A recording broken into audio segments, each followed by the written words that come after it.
Assalamualaikum warahmatullahi wabarakatuh. Perkenalkan, nama saya Prima Dimas Putra, NIM 20059086. Saya bertindak sebagai moderator dari kelompok 3 yang akan mempresentasikan materi tentang motivasi. Baiklah, kami dari kelompok 3 beranggotakan 4 orang, yaitu yang pertama Nandito Eka Putra dengan NIM 20059080. Yang kedua, Nia Sapitri dengan NIM 20059082. Yang ketiga, Nur Silviazanah dengan NIM 20059084. Yang terakhir atau yang keempat yaitu adalah saya sendiri. Sebelumnya, saya mewakili kelompok 3 ingin berterima kasih kepada Bapak Dr. Syahrial SEMSI sebagai dosen pengampu perilaku organisasional. Baiklah, kami akan memulai presentasi materi tentang motivasi. Yang pertama akan dipresentasikan oleh Nia Sapitri. Kepada Nia Sapitri, dipersilahkan. Baiklah, saya Nia Sapitri sebagai pemateri pertama akan menjelaskan mengenai konsep motivasi. Apa itu motivasi? Motivasi adalah segala hal yang menyebabkan adanya semangat atau dorongan dalam diri seseorang untuk mencapai atau mengerjakan sesuatu. Nah, motivasi itu merupakan hasil interaksi antara individu dan situasi. Kenapa organisasi atau perusahaan perlu menjaga motivasi setiap karyawannya? Karena setiap karyawan memiliki motivasi yang berbeda dengan kadar yang tidak sama dalam beraktivitas di setiap organisasi atau perusahaan. Karyawan yang memiliki motivasi yang sangat besar dalam bekerja akan terlihat nyata pada sikap dan tindakannya, sehingga berdampak positif terhadap kinerjanya pada organisasi secara keseluruhan. Oleh karena itu, organisasi atau perusahaan sangatlah berkepentingan untuk menjaga dan selalu meningkatkan motivasi kerja karyawannya. Ada 3 komponen utama motivasi, yaitu arah, intensitas, dan ketekunan. Yang pertama arah. Arah berhubungan dengan apa yang akan dipilih oleh seseorang individu ketika ia dihadapkan pada sejumlah alternatif yang mungkin ia lakukan. Yang kedua, intensitas. Intensitas berhubungan dengan seberapa giat seseorang berusaha atau merujuk pada kekuatan dari respons ketika arah dari motivasi telah dipilih. Dan yang terakhir adalah ketekunan. Ketekunan berhubungan dengan berapa lama seseorang bisa mempertahankan usahanya.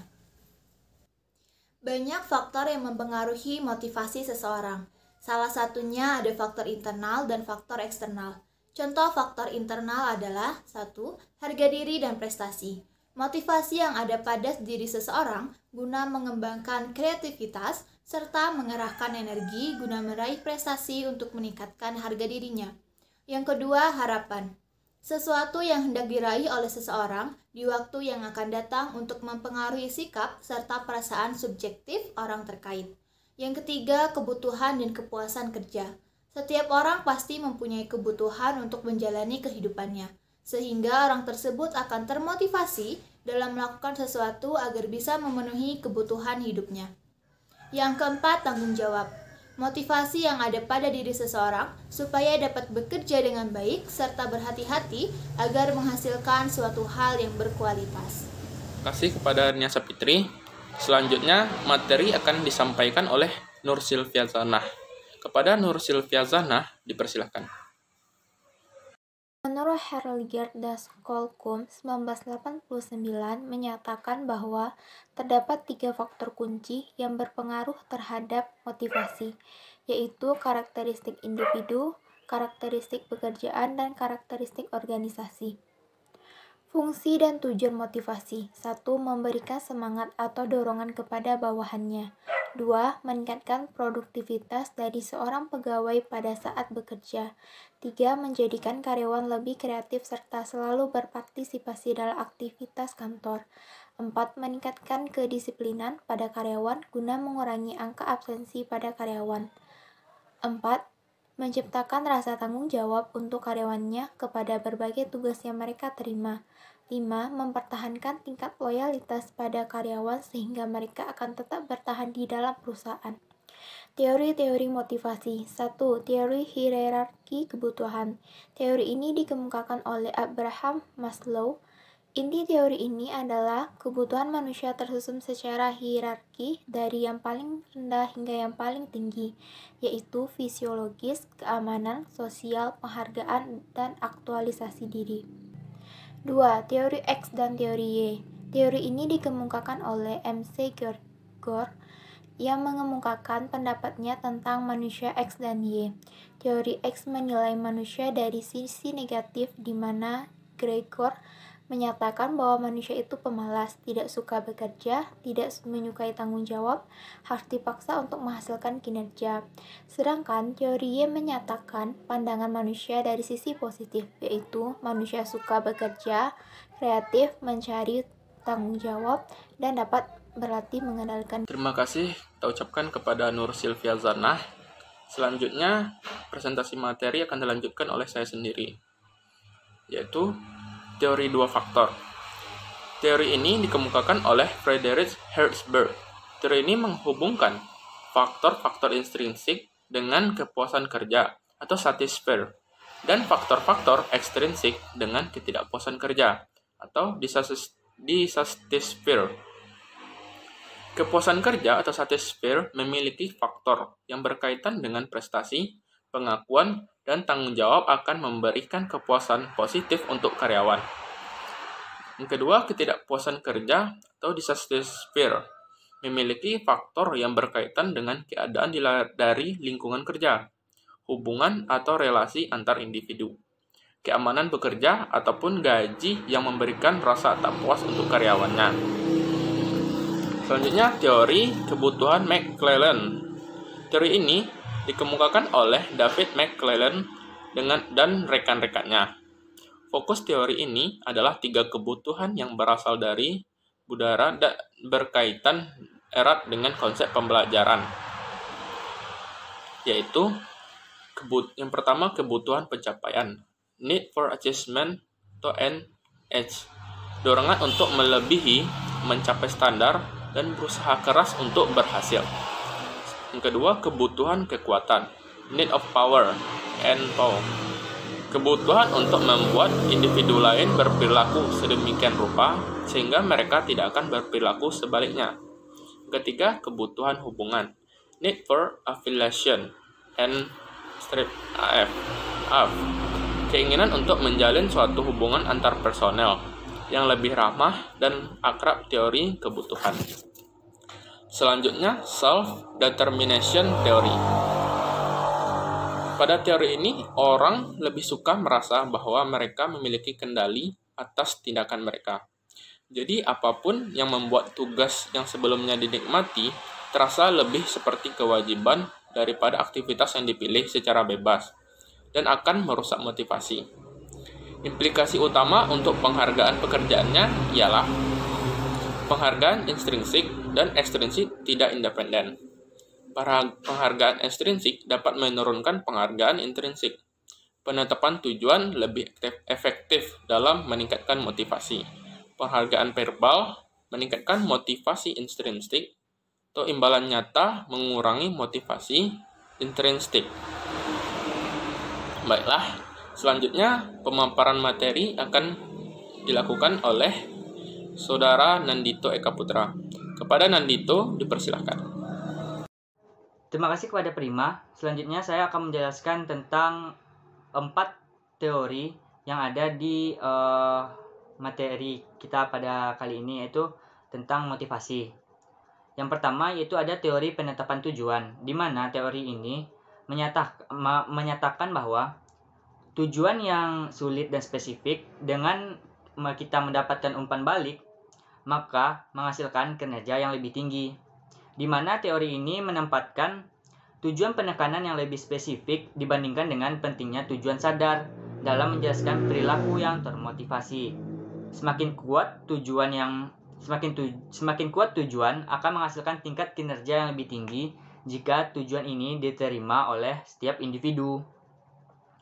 Yang kedua ada teori efektivitas diri, di mana teori ini menyatakan semakin tinggi efektivitas diri seseorang, maka semakin tinggi rasa kepercayaan diri yang dimiliki oleh seseorang dalam kemampuan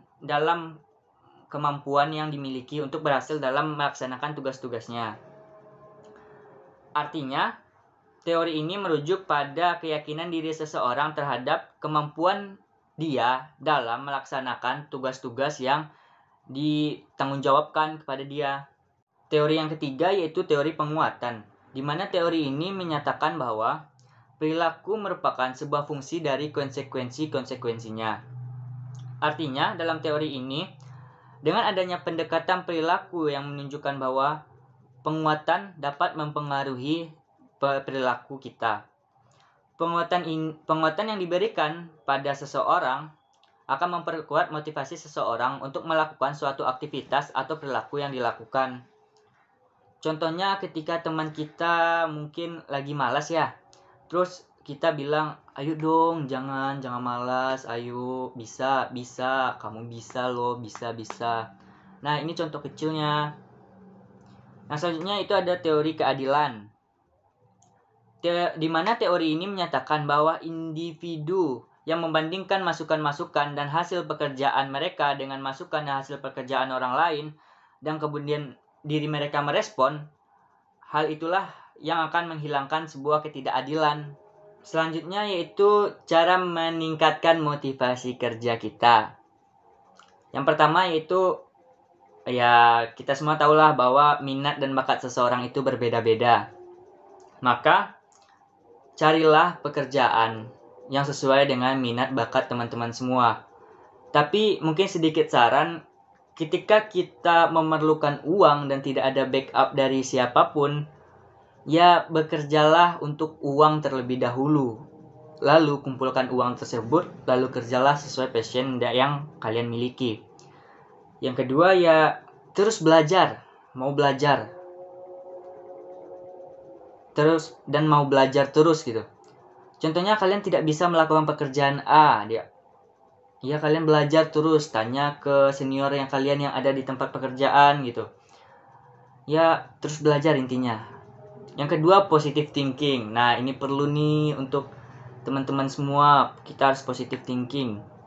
Dimana kalau kita udah negative thinking terhadap pekerjaan kita, terhadap teman-teman yang ada di tempat kerja, lingkungan kerja, ya bakalan susah kita membawakan diri kita, ya kita bakalan jadi manusia yang keterbelakang nanti di antara lingkungan tempat kerja kita. Makanya kita harus biasakan positive thinking dalam lingkungan pekerjaan. Yang keempat ada, dapatkanlah penghargaan yang sesuai, di mana kita sebagai mungkin atasan memberikan reward kepada bawahan kita demi meningkatkan motivasi mereka dalam melakukan pekerjaan yang lebih. Yang kelima yaitu istirahat yang cukup. Ya tentu saja kita udah capek seharian bekerja, ya harus istirahat. Ya meskipun kita tidak melakukan pekerjaan fisik seperti yang lain, seperti tukang bangunan, orang-orang bekerja di pasar, tapi sama beratnya loh pikiran, kerja dengan otak sama pekerjaan dengan otak itu sama loh sebenarnya. Jadi ya istirahat. Sekian dari saya. Terima kasih semua. Terima kasih kita sampaikan kepada Dito. Dengan berakhirnya presentasi dari Dito, maka berakhirlah presentasi dari kelompok 3. Saya perwakilan dari kelompok 3 ingin memohon maaf apabila ada kesalahan atau ketidaksempurnaan dari presentasi kami. Atas perhatiannya, saya ucapkan terima kasih. Assalamualaikum warahmatullahi wabarakatuh.